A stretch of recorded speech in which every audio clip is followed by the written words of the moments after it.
नमस्कार, सुप्रभात, good morning to all of you. कैसे हो आप?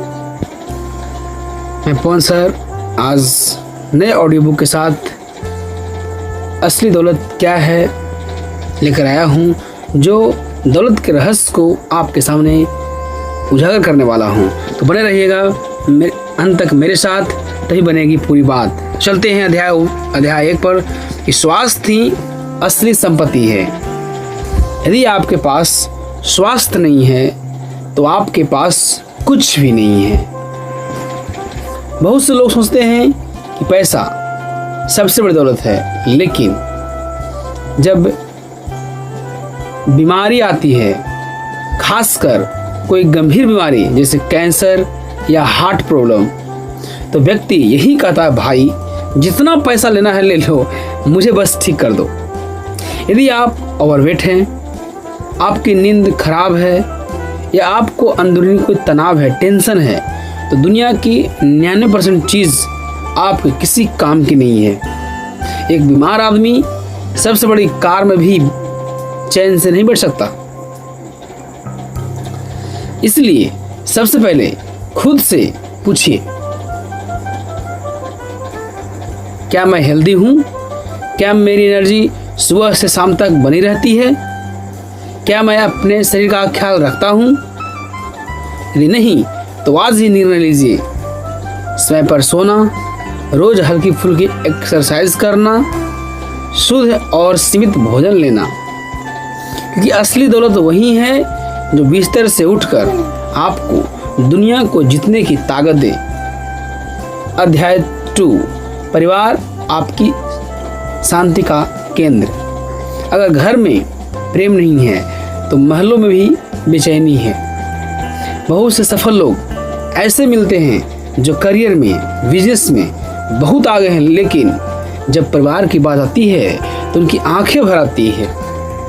यदि घर में बेटा नशे में डूबा है, बेटी दिशाहीन हो चुकी है, पत्नी का व्यवहार विचलित है या माता पिता दुखी हैं, तो आप चैन से नहीं जी सकते।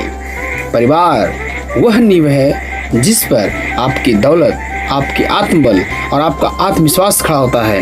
यदि यही नींव कमजोर है तो ऊपर की सारी इमारत कभी भी गिर सकती है। इसलिए हर दिन अपनों को समय दीजिए, बच्चों से खुलकर बातें कीजिए, माता पिता को सच्चा सम्मान दीजिए। परिवार खुश रहेगा तो आप भी वाकई में धनी महसूस करेंगे। चैप्टर 3, अध्याय 3, व्यक्तित्व विकास। स्वयं को पहचानिए। ऊपर वाले ने हमें कुछ विशेष क्षमताओं के साथ भेजा है।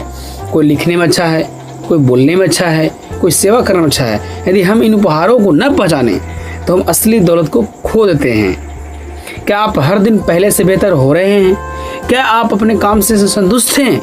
क्या आप अपने गिफ्ट को उपयोग में ला रहे हैं? यदि नहीं तो आप धन होने के बावजूद खुद को खो देंगे। स्वयं को जानना, स्वयं को निखारना और हर दिन आगे बढ़ना, यही असली आत्मिक दौलत है। अध्याय नंबर 4, समुदाय। आप किनके साथ हैं? आपका सोशल सर्कल, आपका दोस्त, आपका परिवार और आपका सलाहकार ही आपकी दिशा तय करते हैं। यदि आपके चारों ओर सिर्फ जलन, प्रतियोगिता, कंपटीशन, खींचातानी है तो आप कभी भी मानसिक शांति में नहीं रह पाएंगे। अच्छे लोगों से जुड़िए जो आपका मार्गदर्शन करे, जो आपकी सफलता में खुश हों और मुश्किल समय में आपके साथ खड़े हों। एक रिसर्च बताता है कि जिनका सोशल नेटवर्क मजबूत होता है वे 10 साल अधिक जीते हैं। इसलिए समाज में सार्थक संबंध बनाइए। यही भी असली दौलत है। अध्याय 5, सेवा। देने की शक्ति ही सच्ची समृद्धि है। दुनिया के सबसे अमीर लोग जैसे बिल गेट्स, वारन बफे अपनी 90% से अधिक संपत्ति दान कर चुके हैं। जब व्यक्ति सब कुछ पा लेता है तो उसे लगता है कि अब दुनिया को कुछ लौटाना चाहिए। यही सेवा का भाव असली दौलत बनाता है। लोग आपको इस आधार पर याद नहीं रखेंगे कि आप पास कितना पैसा था, बल्कि इस पर कि आपने कितनों की जिंदगी बदली। इसलिए सेवा ही सबसे ऊंचा धन है। अध्याय 6, पैसा साधन है, उद्देश्य नहीं, साध्य नहीं। पैसा जरूरी है, इलाज के लिए, शिक्षा के लिए, सेवा के लिए, जीवन की सुविधाओं के लिए पैसा होना ही चाहिए। पर पैसा ही सब कुछ नहीं है। गरीब बीमार पड़े तो इलाज नहीं करवा पाता, अमीर बीमार पड़े तो सबसे अच्छे डॉक्टर से इलाज करा सकता है। इसलिए पैसा जरूरी है, लेकिन सिर्फ पैसा काफी नहीं। पैसों के साथ संतुलन होना चाहिए। स्वास्थ्य, परिवार, सेवा, विकास और समुदाय, तभी आप वास्तव में धनी कहलाएंगे। निष्कर्ष, यदि आप चाहते हैं कि आपकी जिंदगी संतुलित, सफल और सार्थक हो तो केवल दौलत न कमाएं, असली दौलत कमाइए। स्वास्थ्य कमाइए, परिवार, आत्मविकास, अच्छे संबंध, सेवा और पैसा, यही असली दौलत